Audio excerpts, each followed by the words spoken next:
live on Facebook. We're live on Instagram. And welcome to the podcast listeners. This is the PT on Ice Daily Show brought to you by the Institute of Clinical Excellence. Good morning, y'all. Everyone's rolling in here. Good to see you on this lovely Wednesday. Good morning, Alan. It's Jerry on Ice, y'all. We're going to talk about when helping hurts, FRIDs. When helping hurts, FRIDs. Before we jump into the topic, I want to introduce myself. My name is Dustin Jones. I'm one of two lead faculty members within the Older Adult Division, teaching modern management of the older adult, essential foundations, advanced concepts, and live. Lots of stuff going on in the next couple of weeks. Make sure y'all are very aware of that. First one is the ICE sampler going down in Cashville, Tennessee, or Hendersonville, Tennessee, home of the Morgans, Zach and Alexis. So this is where basically all the faculty descend to speak to their particular topic over a jam-packed weekend. I won't be able to make it. I've got some serious FOMO going on, but this is one hell of an event that I encourage you all to check out. So if you got a free weekend and you're relatively close to Hendersonville, you want to check it out. You can find out more information on that at ptonice.com. Also, our online cohorts are going to be kicking up pretty soon in April. Basically, all of them, our online cohort of Essential Foundations will be kicking off on April 28th. So be sure to check that out. The best way to keep track of when all these courses are going to be happening, whether it's online or whether it's live, is if you're on the Hump Day Hustle email, which many of you all received about 30 minutes ago from Jeff Moore, the CEO of the Institute of Clinical Excellence. That's probably the best way to stay updated. What's up, Alan? Whatever, Alan. You shut your mouth. Alan just had a comment on Instagram Live. Apologies about that. So we've got our online courses going, ICE samplers rocking, and then want to go ahead and let y'all know about what's going to happen next week on April 1st, Thursday at 8 p.m. Eastern Standard Time. So Alan, who's watching live right now, he creates these amazing workouts called Gut Check Thursday that you all are very aware of and many of you all participate in. On April 1st, it's going to be our first Gut Check Thursday, kind of back to normal, if you will, because we've been doing the CrossFit Open workouts for the past 3 weeks. And this Gut Check Thursday is going to be in honor of Ernie Peralt, aka at 99 years young. So if you've taken any of the MMA courses, you're familiar with Ernie. We speak to him as just an amazing individual that really embodies a lot of the characteristics that we speak to in our courses in terms of positive age stereotypes and just the relentless continued effort and the results that you can get from that to where you can see actual improvement and gains regardless of your age or date of birth. Well, Ernie set such an amazing example for all of us, and he passed away last month at the age of 99. And we were just really shocked by this and hurt. Just couldn't believe what had happened, but we also want to kind of honor him in the best way that we know how, and that's to create a workout about Ernie and to do it in honor of Ernie. So you'll get the details next week, but we're going to do it via Zoom and would love for y'all to join with us live. So 8 p.m. Eastern Standard Time on April 1st, that's next Thursday. You will be able to get a link to that in the MOA Digest if you're in the ICE Students Facebook group. Any Facebook group basically associated with ICE, you're going to be able to hear about this. So we'll give more details, but I wanted to go ahead and put it out there so y'all are very, very aware of that. Ernie's grandson, Devin, is going to be joining us. He's the one that actually runs the account, so we're pretty excited about that. All right, when helping hurts, FRIDs. Let's get into this. So FRIDs, what that means is fall risk increasing drugs. Now, before you absolutely check out, I want to say that we want to have a proper perspective of these types of things, especially when working with older adults, because oftentimes we get wrapped up in kind of the sexy stuff of exercise prescription, of squats, of deadlifts, doing floor transfers and balance training and vestibular fitness and all this fun stuff that can be really sexy and exciting. And we do want to speak to those things. However, the sexy stuff isn't always the most significant stuff when we're working with folks. Sometimes the most significant thing you can do in someone's life may be the most boring thing ever to you. It may be something as simple as medication reconciliation or assessing an environment and helping someone get a rail pinned in on their stairs. That may be more impactful than handing them a relatively heavy kettlebell for them to do deadlifts off the ground. And we need to acknowledge that, and we need to have that perspective. And this is a big area, FRIDs, fall risk increasing drugs. Now, I speak to this from my standpoint of absolutely hating doing medication reconciliation. If any of you all have worked in home health, you understand, right? You've done the OASIS start of care. You've had to put in people's laundry list of medications, 20, 30. I've had someone that has been in the 40s. It was unbelievable. Not a very healthy individual, but we're talking just laundry lists of medications. You have to type them in. You have to cross-check them for interactions, and you typically have to contact the physician or the prescribing physician if there is an issue, and there's almost always some type of issue or interaction. It can be a pain in the butt. I was not a fan of that, but that does not mean it's not significant in someone's life, and that is really the case. And so I want to speak to the study that Alan actually found and posted in ICE's workplace that absolutely shocked me in terms of some of the stats that were shared in this study. So shout out to Alan for finding this. This article is called Trends in Fall-Related Mortality and Fall Risk Increasing Drugs Among Older Individuals in the United States from 1999 to 2017. So what this study did is basically look at data from the National Vital Statistics System and the Medical Expenditure Panel Survey. I know it's a lot, from 1999 to 2017. And what they were able to gather in terms of information were for folks 65 and up, they were able to gather information on people that died due to a fall, and then also prescription fills of these FRIDs, or fall risk increasing drug. All right, so that data, that huge data set, we're talking, hundreds of millions of data points within this data set from 1999 to 2017. They were looking at folks 65 and up that passed away due to a fall, and then also the prescription fills of FRIDs, or fall risk increasing drugs. So those two things, all right? Now, when you hear FRID, that's a lot of medications, right? And so I'm going to paste a link on the Facebook video. So Instagrammers, make sure you check out Facebook. Podcasters, check out Facebook, of some very helpful resources, because this will be super overwhelming at first, but there's some really helpful handouts and resources and apps, honestly, to make this so much simpler for you. So based on their criteria of what a FRID is, you're going to see medications kind of across the board fall into this. And I'm going to read this list off, and you're going to say, holy crap, almost every single one of my patients are on one of these types of medications. So we have anticonvulsants, antidepressants, antipsychotics, benzos or benzodiazepines, opioids, antihypertensives, anticholinergics, and then muscle relaxants. And if you go through that list, you're probably saying, yep. Almost all of your folks are going to be on one of these medications. So that obviously is going to get a lot of hits, right, in terms of some of those data points that they're looking for. So let's look at what they actually found in terms of some of these statistics. And this is what absolutely blew my mind in terms of some of these numbers. So stick with me here. I'm going to read off some things, but we'll make this fun and interesting. So first off, the overall amount of prescription fills of FRIDs from 1999 to 2017 was interesting. 7.8 billion prescription fills of FRIDs, and this is within the U.S. 7.8 billion fills of FRIDs. Now, here's the interesting part. They looked at age-adjusted mortality due to falls. So in 1999, the age-adjusted mortality due to falls was 29.4 per 100,000. That was in 1999. 29.4 per 100,000. In 2017, the age-adjusted mortality due to falls was 63.27 per 100,000.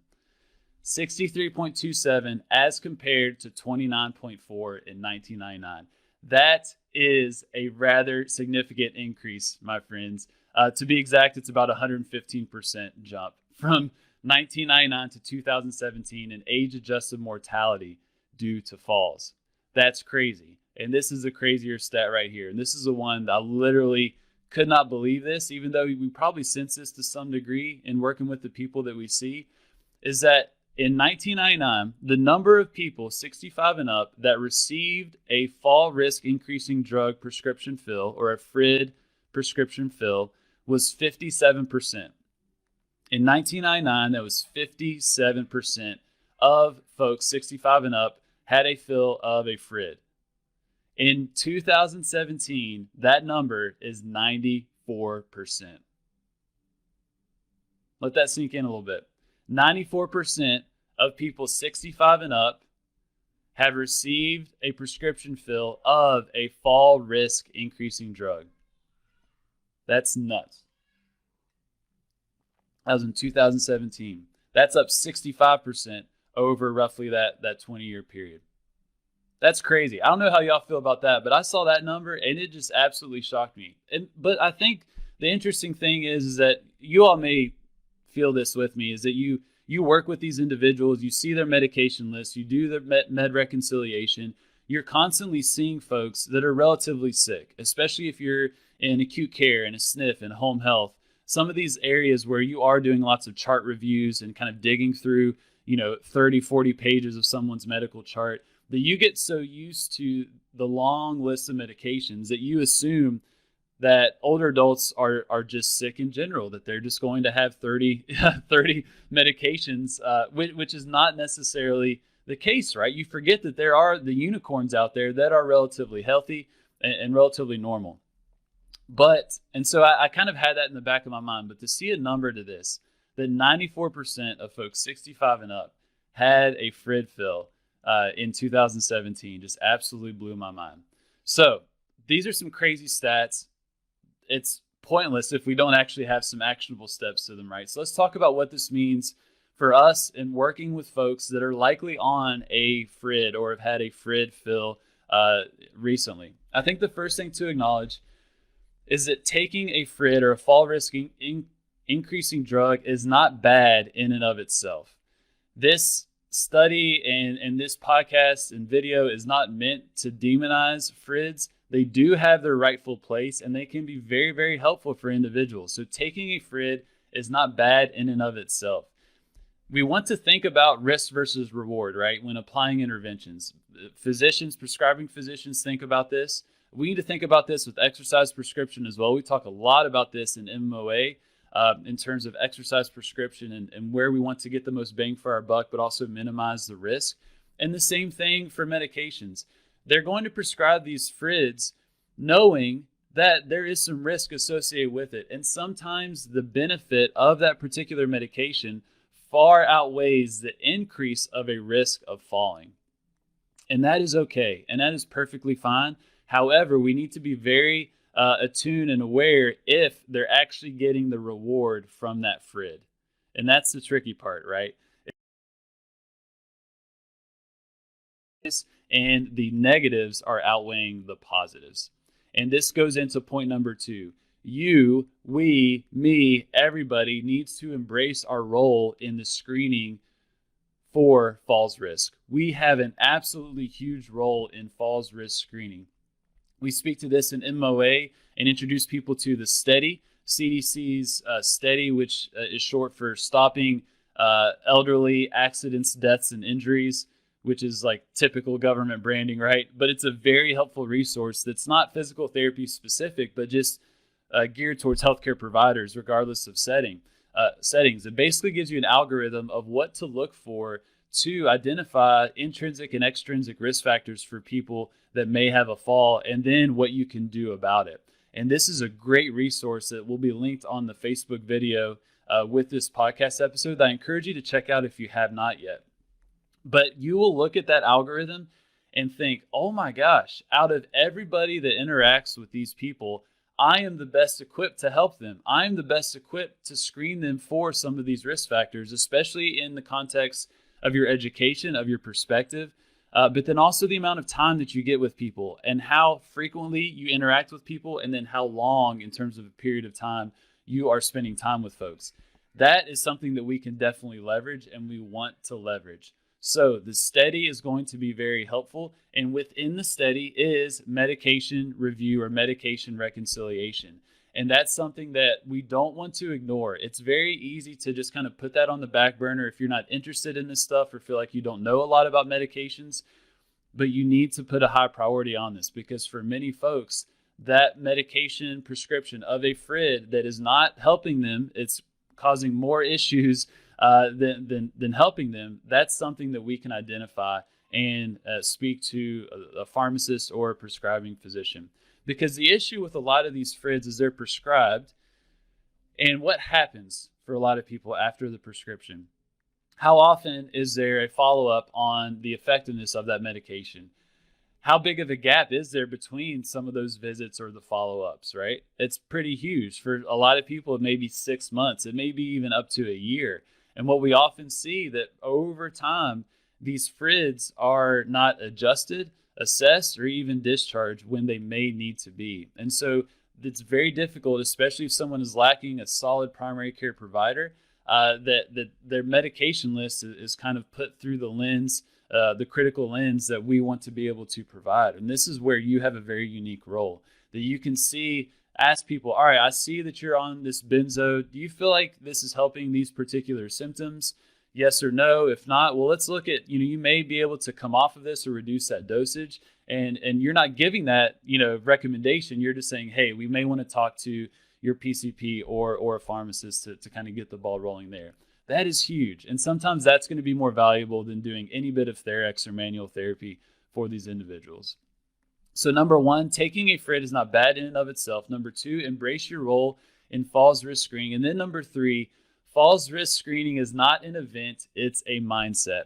Fall risk screening is not an event, it's a mindset. It's very easy to see someone on day one when you're doing your evaluation or that initial intake to kind of check the boxes, right? And ask them the questions you're supposed to ask and say, okay, I've assessed this person for their risk of falling. Now we can get to the fun stuff. Do not have that mindset, because the status of someone's risk of falling is very fluid and more on a continuum than a static state, if you will. And that continuum can fluctuate day to day. How many of you all have seen patients on Monday and then come Wednesday, it's like they're a completely different person? They're constantly in flux in terms of their risk of falling, and we want to be able to screen and observe and identify changes. Sometimes it may be asking people, do you have a change in your medication? That's very common in home health. We ask that almost every single visit. Or if there's a change in performance, are you seeing a change in performance? And that could clue you in on maybe a change in their situation, a change in meds, or maybe they need to change their medications and dosage. So falls risk screening is not an event, it's a mindset. Always be on the lookout. You're always looking, you're always assessing, you're always observing for patterns. It's not just something that you do on day one. All right, so number one, taking a FRID is not bad in and of itself. Do not walk away thinking all FRIDs are bad. That is not the case. It's only bad when it's not serving its intended purpose and the falls risk is going up in a larger proportion than the benefit of that drug. Number two, embrace your role in screening for a risk of falls. You have some amazing tools that will make this very, very easy. They're linked on the Facebook video. Number three, falls risk screening is not an event on day one of your eval. It is a mindset. That's what we want to have with these folks when we're working with them. So I'd love your thoughts here. Let me know if you hate medication reconciliation as much as I do, or if you enjoy it, or if you have a really cool case or a patient example of you screened for their medications and you called the PCP and they adjusted the medication and you literally changed that person's life based on that. I would love to hear some of those stories if you have them, whether you're on Instagram, on Facebook. For the podcast listeners, hop on social media and interact. The links will be posted on the Facebook video, so be sure to check that out. Otherwise, sorry I went a little bit long, but y'all have a lovely Wednesday, and I will talk to you soon. See y'all. Have a good day. Hey, thanks for tuning in to the PT on Ice Daily Show. If you enjoyed this content, head on over to iTunes and leave us a review. And be sure to check us out on Facebook and Instagram at the Institute of Clinical Excellence. If you're interested in getting plugged into more ICE content on a weekly basis while earning CEUs from home, check out our virtual ICE online mentorship program at ptonice.com. While you're there, sign up for our Hump Day Hustling newsletter for a free email every Wednesday morning with our top 5 research articles and social media posts that we think are worth reading. Head over to ptonice.com and scroll to the bottom of the page to sign up.